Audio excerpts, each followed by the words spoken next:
Welcome back to the Sound for More channel. Today I have the pleasure to show you how you can quickly create chord progression inside FL Studio. I'm currently using FL Studio 2024. Before I continue, I would like to remind my viewers to subscribe as it helps with growing the channel. Thank you very much.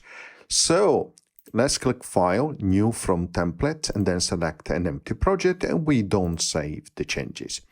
Now we have the channel rack open, we right click on the sampler, we go to Replace and select Kepler EXO, which has been one of the latest additions added to FL Studio. We click here where it says Preset, we go to Keys, and then perhaps let's choose the Spring keys.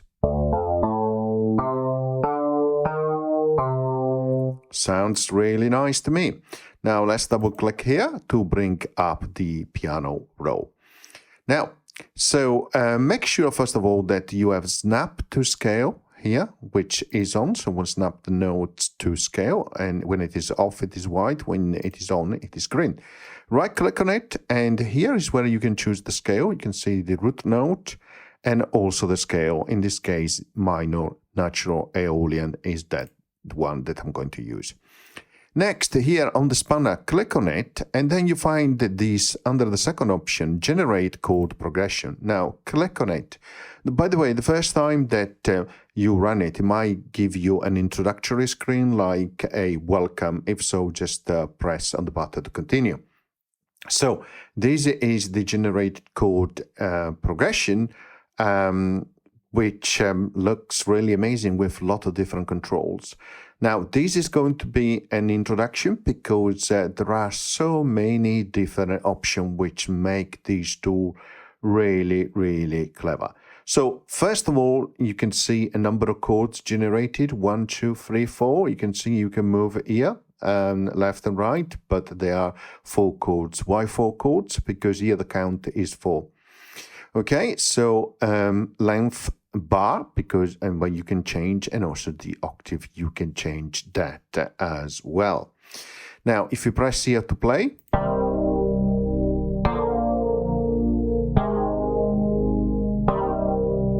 it will play that particular chord progression. The other thing you can do is if you hold your option on the Mac and right click, so you can sample actually all the different chords. The other thing as well, you can see them here highlighted on the piano, on the keyboard, which I think is a really nice touch. Now, if we don't like it, click on Generate again. It will generate a new chord progression. So let's play.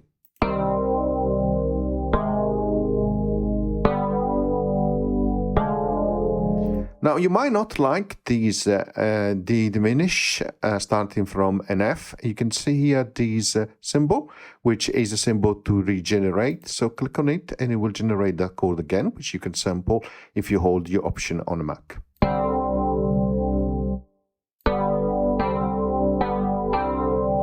Let's try.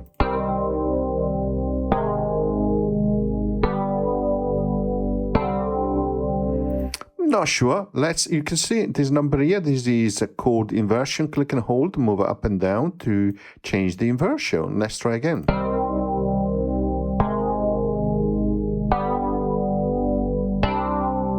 Don't like it either? You see this arrow pointing to the down. Click on it and you can see alternatives. So let's choose these G minor starting from a B flat, and let's try again.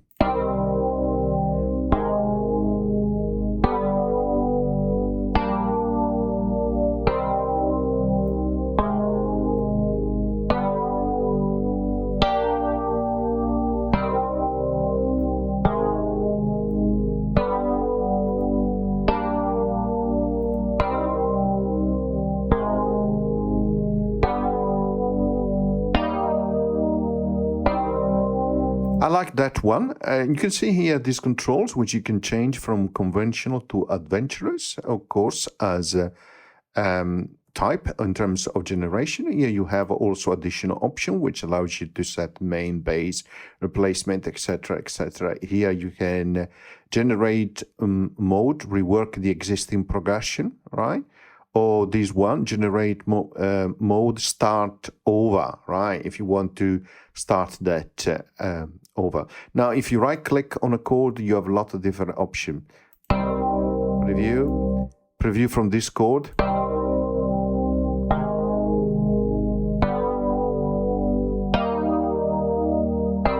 It's nice because you can say preview from this chord. Really great. Again, right click, you have things like regeneration, show alternative, add a passing chord, which is great. Let's do this. So you see it has split it.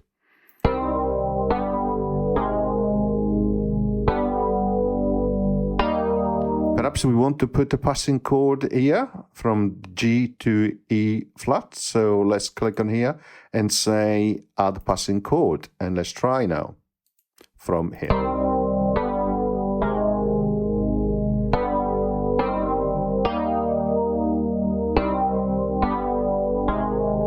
You can see you have a lot of other different options. You can select the chord that you want. You can type the chord by name. You can learn it as a MIDI input. And then you can change the note. You can invert it up, down, transpose it by a semitone, octave, or the bass, because you can see there is a bass note there.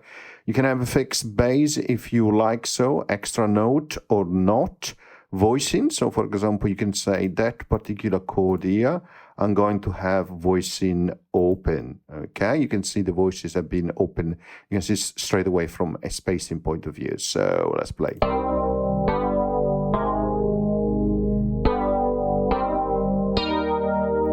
Perhaps you don't like that because it sounds too much different, so you can revert it to a block, okay?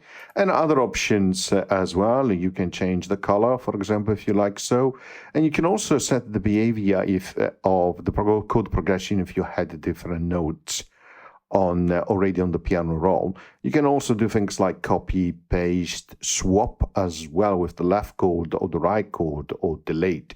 So a lot of different options, really great tool. Now here you can go by names, absolute, or you can go by relative, you can snap by bit, half step, etc. A lot of different options, undo, redo. And then here you have three tabs. The first one is preset, so you can go here and choose a progression if you like so. Instead of generate one, you can go and change the rhythm, which is always good to do that. Let's do offbeat like so, and let's play.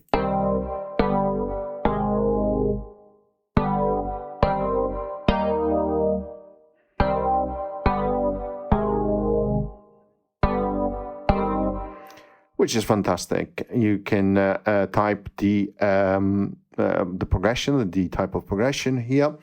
But let's have a look at the performance because this is even better. You have three types here, ARP, CHOP, and Humanize. So for example, you can say on this particular chord here, I'm going to select a up 4. And there you go. Now you have an arpeggio on the particular chord. Amazing.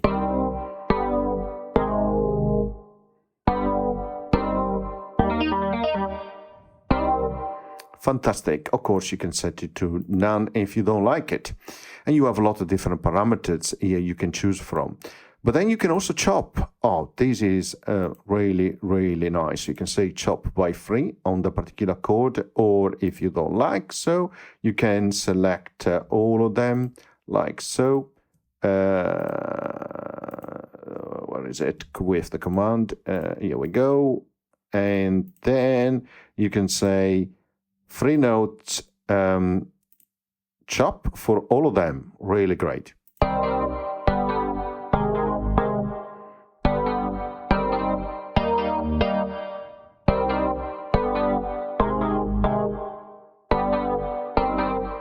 And of course, you have options also to humanize. Okay, you can choose, for example, strum time, strum curve. Okay, you lot of different options as well. So you can say light, like so. You can see that it's being humanized is a little bit random in terms of pressing notes here. You can see where they start is slightly different, so it's more human. But of course, you can change that to you like it, right? And then here you have advanced options as well, which I will cover in another tutorial. So this is just an introduction on how to use chord progression. It's really great. When you finish, click accept, and now you have a chord progression that you can use.